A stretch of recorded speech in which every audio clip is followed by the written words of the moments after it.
Hello. आज का हमारा टॉपिक है डिसऑनर्ड ऑफ बिल। जैसा कि हम लोग पिछले क्लास में पढ़े थे डिस्काउंट ऑफ बिल, उसके पहले पढ़े थे bills of exchange basic concept, और आज हम लोग ये पढ़ने वाले हैं डिसऑनर्ड ऑफ बिल। तो डिसऑनर्ड ऑफ बिल होता क्या है? डिसऑनर्ड का मतलब होता है अप्रतिष्ठित हो जाना। अप्रतिष्ठित का मतलब कहीं भी हो सकता है। जैसे दो कंडीशन होता है कि जो पहले हम लोग पढ़े थे, एक इंडोर्समेंट था और एक था कि आप बिल्स को बैंक से भुना सकते हैं। तो या तो बैंक में भी पैसा नहीं दीजिएगा तो वो नेक्स्ट टाइम जब आपको पैसा दे देगा, और थर्ड पार्टी में वो बिल्स डिसऑनर्ड हो सकता है। और यदि आप किसी थर्ड पार्टी को दिए हैं, वो कभी बैंक में जाएगा भुनाने के लिए या किसी और को देगा, और आपके अकाउंट में पैसा नहीं है, तो भी वो डिसऑनर्ड हो सकता है, अप्रतिष्ठित हो सकता है बिल। तो उसमें क्या है कि हम लोग ये जानेंगे कि डिसऑनर्ड ऑफ बिल यदि हो जाता है, जैसे पहले तो हम लोग सिंपल कंडीशन में पढ़े, सिंपल एंट्री मारे कि बिल आया, बिल्स रिसीव किए, सामने वाला पार्टी बिल्स पेबल करके गया, और उसके बाद उसका जो three months plus 3 days grace day मिलता है, उसमें हम लोग पेमेंट रिसीव किया और सामने वाला पार्टी पेमेंट पेड किया। लेकिन यहाँ पे एक नया चीज़ क्या आता है कि यदि बिल्स इंडोर्स, तो हम लोग पढ़े थे एक नया चीज़ कि हम किसी थर्ड पार्टी को इंडोर्स कर देते हैं। अब यहाँ पे एक और हाँ, तो आज हम लोग वही जानेंगे डिसऑनर्ड ऑफ बिल। यदि बिल अप्रतिष्ठित हो जाता है तो हम लोग क्या करेंगे, और बिल यदि अप्रतिष्ठित हो गया है तो उसमें क्या करना है कि जो थर्ड पार्टी है वो डिसऑनर्ड कर दिया, तो उसमें जब आप रिसीव कर लिए तो उसमें एक नया चीज़ क्या आपको मिलेगा, नोटिंग चार्जेस पेड करना पड़ेगा। तो नोटिंग चार्जेस कहाँ से आता है? नोटिंग पब्लिक से। नोटिंग पब्लिक का मतलब क्या होता है? एक प्रमाणित अधिकारी उसको देखता है कि हाँ ये डिसऑनर्ड हो गया, और आपको उसके बदले में नोटिंग चार्जेस पेड करना पड़ता है। तो इसका ये जो इसका जनरल इंस्ट्रक्शन था या जनरल इंट्रोडक्शन था वो हम आपको बता चुके हैं। अब हम लोग ये जानेंगे, इसको एक जनरल एंट्री के हिसाब से बनाते हैं, जिसमें थर्ड पार्टी मतलब फर्स्ट पार्टी, सेकंड पार्टी और थर्ड पार्टी, तीनों पार्टी खड़ा रहेगा, और तीनों पार्टी का आपस में ट्रांजेक्शन देखेंगे, तब आपको समझ में आएगा कि ये जो नया चीज़ आपके सामने आया है, डिसऑनर्ड ऑफ बिल और एक नोटिंग चार्जेस, इसका क्या मतलब होता है। तो आइए हम लोग जनरल एंट्री के माध्यम से इसको समझें। अब देखिए, यहाँ पे हमारे पास ये क्वेश्चन है जिसमें कि बिल पार्टी के पास जाएगा भी, और इंडोर्स भी होगा और डिसऑनर्ड भी होगा। ये ऐसा क्वेश्चन है जिसमें तीनों चीज़ दिया हुआ है। तो यहाँ पे हम लोग जैसे देख रहे हैं, x Drew on why a bill for ₹3000।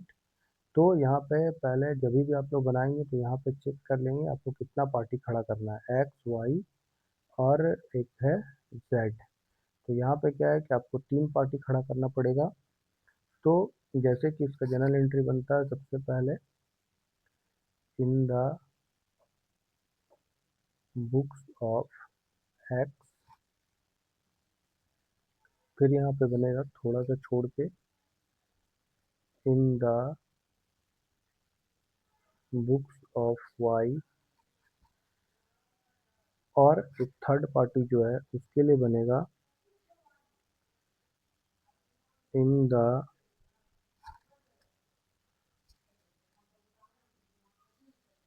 Books of Z. अब यहाँ पे क्या है, एक्स और वाई के बीच में ट्रांजेक्शन हुआ, एक्स वाई को बिल दिया है, तो सबसे पहले तो यहाँ पे ये एंट्री आएगा ही, bills receivable account debit to Y account, और यहाँ पे एक्स वाई अपने पास एंट्री लिखेगा,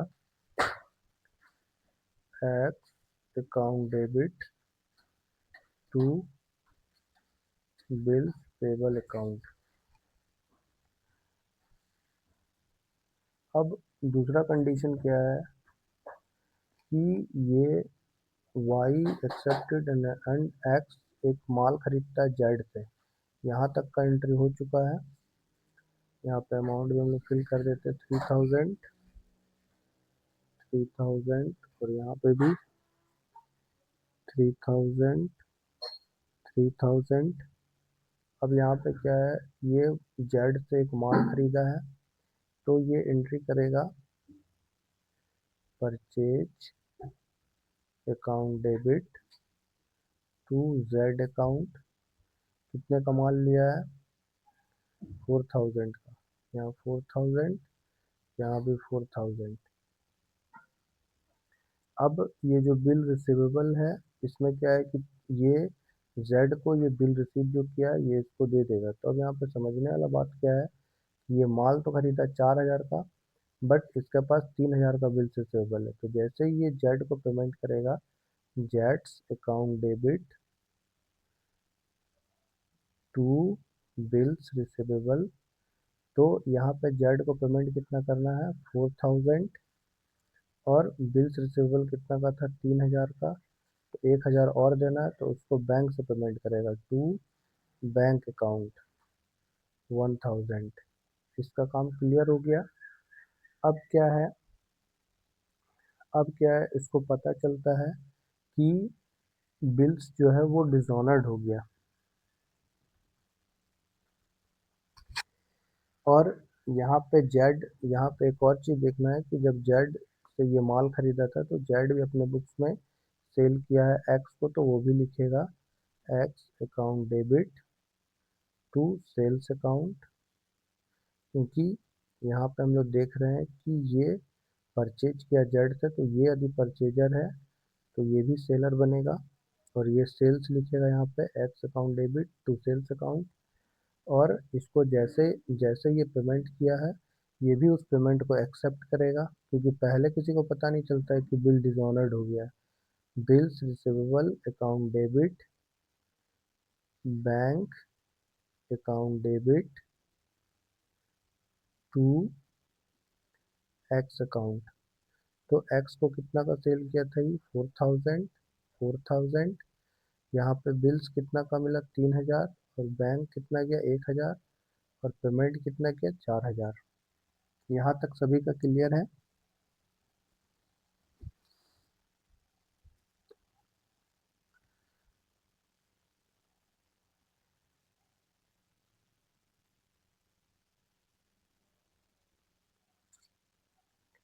अब यहाँ पे एक एंट्री ये क्या मारेगा, जेड, जेड एक एंट्री मारेगा कि ये जो बिल्स रिसीवेबल एक्सेप्ट किया इससे, ये यहाँ पे एक्स से, तो ये डिसऑनर्ड हो गया, तो ये उसका उल्टा एंट्री कर देगा, इसको जस्ट अपोजिट। यानी एक्स से लिया था, अब एक्स को ये वापस कर देगा, X account debit to bills receivable account 3000, 3000। ये जो इसको 1000 मिला है ये तो सही है, बैंक में पैसा गया, ये क्लियर हो गया। तो यहाँ पे क्या है कि ये जेड का जो एंट्री था, जेड के बुक्स में जो भी एंट्री होना था वो क्लियर हो गया है। अब यहाँ पे क्या है, in the books of Y, तो भाई वाई को पता चला कि वाई को पता चला कि मेरा बिल जो है वो डिसऑनर्ड हो गया। तो हम लोग जैसे बताते हैं, जब भी डिसऑनर्ड होता है तो नोटिंग चार्जेस पेड करना पड़ता है। तो नोटिंग चार्जेस जब ये पेड करेगा, तो वाई क्या एंट्री लिखेगा, बिल्स पेबल का पेमेंट करेगा ये। तो bills payable account debit to, ये फर्स्ट कंडीशन में ऐसा लिखता, bills payable account debit to bank या टू कैश, जो भी लिखता। बट यहाँ पे इसको एक और चीज़ पेमेंट करना पड़ रहा है, noting charges, noting charges account debit. तो यहाँ पे क्या होगा, बिल्स कितना का था, 3000 का, नोटिंग चार्जेस कितना का था, 20 रुपये का, और X to X account, X को कितना पेमेंट करना पड़ रहा है इसको, 3020 रुपीज़। बिल्स पेबल पेमेंट करता है, क्योंकि अभी पेमेंट हुआ नहीं है, इसलिए यहाँ पे ये एंट्री लिखाया जा रहा है कि बिल डिसऑनर्ड हो गया और एंड नोटिंग चार्जेस। तो अब जब भी ये पेमेंट करेगा तो एक्स को 3020 रुपये पेमेंट करना पड़ेगा। यहाँ तक क्लियर है, ये वाई का भी एंट्री क्लियर हो गया, ये वाई का भी एंट्री क्लियर हो गया। अब यहाँ पे क्या है, एक्स के बुक्स में सारा एंट्री क्लियर है, सारा कुछ क्लियर है। अब यहाँ पे क्या करेगा, जो बिल डिसऑनर्ड हुआ था तो यहाँ पे ये एंट्री लिखा हुआ था जेड अकाउंट डेबिट, यानी 3000 के हिसाब से। तो जेड जेड को हम बिल्स पेबल का बिल्स रिसीवेबल जो एक्स के पास था वो 3000 इसको दे चुका था, बट ऐसा हुआ नहीं। तो ये क्या करेगा कि ये जेड जो यहाँ पे खड़ा है 3000 के हिसाब से, जो दे के ख़त्म हो गया है, ये फिर से लाइबिलिटी में खड़ा हो जाएगा 3000 से, इसलिए यहाँ पे लिख देगा ये टू जेड अकाउंट। और एक और लाइबिलिटी इसके ऊपर खड़ा हो गया, टू कैश अकाउंट। इसको ब्रैकेट हम लोग लिख देते हैं नोटिंग चार्जेस, नोटिंग चार्ज, क्योंकि जेड से जब ये माल खरीदा था तो ये इसका लाइबिलिटी था, तो ये इसको ख़त्म कर चुका था 3000 से, लेकिन ऐसा हुआ नहीं। तो ये जेड को फिर से 3000 से खड़ा करेगा, 3000 से खड़ा करेगा और 20 रुपया नोटिंग चार्जेस के हिसाब से खड़ा करेगा। और ये लाइबिलिटी अपना जो है ये किसके ऊपर डाल देगा, वाई के ऊपर डाल देगा, वाई अकाउंट डेबिट 3020 रुपया। अब यहाँ पे क्या है कि इसका भी बुक्स का एंट्री क्लियर हो गया, इसका भी बुक्स का एंट्री क्लियर हो गया, इसका भी बुक्स का एंट्री क्लियर हो गया। आप लोग जैसे जनरल एंट्री का फॉर्मेट बनता है वैसे बनाएंगे, हम बस समझाने के लिए आपको ये चीज़ बनाए। तो ये एंट्री हम लास्ट में इसलिए मार रहे थे क्योंकि बच्चों को ये कन्फ्यूज़न होता है कि जेड डेबिट में है तो फिर यहाँ पे क्रेडिट क्यों हुआ। तो आई होप कि आप लोगों को समझ में आ गया। आप लोग अगर इसका स्क्रीनशॉट लेना चाहते हैं तो ले सकते हैं। ये क्वेश्चन है और ये इसका एंट्री है। आप लोगों का आज डिसऑनर्ड और बिल भी ख़त्म हो गया। नेक्स्ट टॉपिक हम लोग नेक्स्ट वीडियो में पढ़ेंगे। Thank you.